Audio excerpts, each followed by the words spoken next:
ठेकेदाराकडून लुटलेल्या पैसे बरं का, तुम्ही दामाजी म्हणतात, ठेकेदाराकडून नगरविकास खात्यानं शक्तीपीठ मार्गात, समृद्धी महामार्गात लुटलेला पैसा मराठवाड्यातल्या शेतकऱ्यासाठी मोकळा करा आणि अबालवृद्ध, तरुण, विद्यार्थी, महिला यांना मदत करा, ही सरकारची जबाबदारी. शिवसेना पक्षप्रमुख उद्धव ठाकरे हे उद्या मराठवाड्याच्या दौऱ्यावर चाललेले आहेत. त्यांचा कार्यक्रम लवकरच जाहीर होईल, पण आम्ही सगळे उद्या मराठवाड्याच्या दौऱ्यावर जात आहोत. राऊसाहेब, एक असं आहे की जे 2215 कोटी गेले आहेत ते आताच्या नवीन दुष्काळ येतील, त्याच्या मागची जर एक सरकारकडे कोणत्याही प्रकारचं नियोजन नाहीये.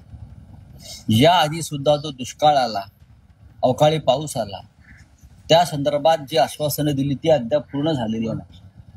याचं कारण सरकारच्या तिजोरीमध्ये शेतकऱ्यांसाठी कोणत्याही प्रकारचा पैसा उरलेला नाही. ज्या सरकारवर साधारण 9 ते 10 लाख कोटीचं कर्ज आहे, ते सरकार शेतकऱ्यांना कुठून मदत करणार? म्हणून नरेंद्र मोदी यांना माननीय उद्धव ठाकरे साहेबांनी आवाहन केलेलं आहे की 10,000 कोटी रुपये तुम्ही तात्काळ द्या. एक लक्षात घ्या, ओला दुष्काळ वगैरे शब्द सोडून द्या.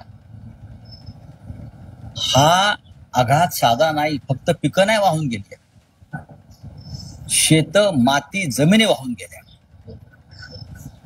ज्या मातीमध्ये पीक काढलं जातं ती मातीच उरलेली नाही, ती जमीन उरलेली नाही. त्याच्यामुळे पुढल्या अनेक पिढ्यांचं नुकसान आहे शेतकऱ्यांच्या.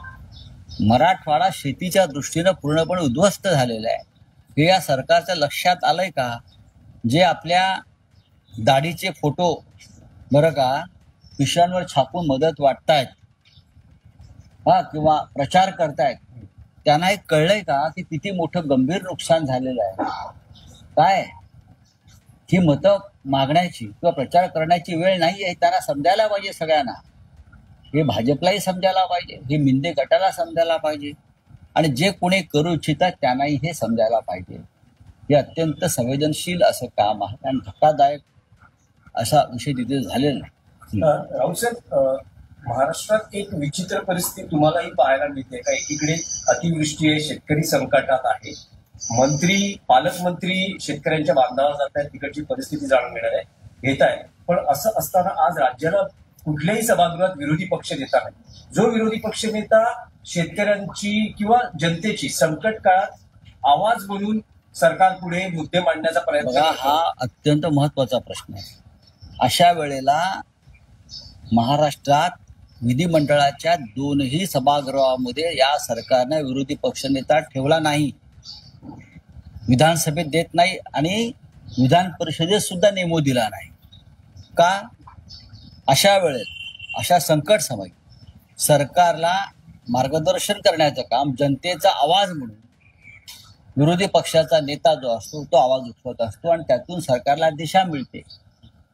कारण सरकार बरोबर विरोधी पक्ष नेता सुद्धा अशा संकटाच्या जागी फिरत असतो, लोकांची मतं समजून घेत असतो, लोकांचं दुःख समजून घेतो आणि त्यानंतर तो आपली भूमिका मांडतो आणि त्यातून सुद्धा सरकारला एक दिशा मिळते.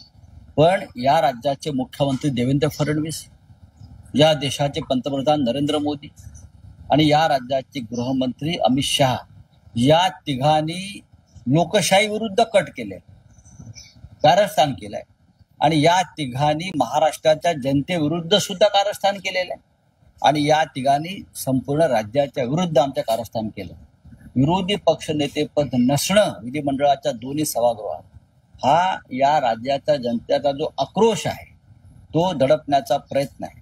विधानसभेच्या विरोधी पक्षनेतेपदी भास्कर जाधव यांची नियुक्ती करावी असं विधिमंडळात, विधानसभेतल्या 3ही प्रमुख पक्षांनी कळवलं. शिवसेना हा मोठा पक्ष आहे.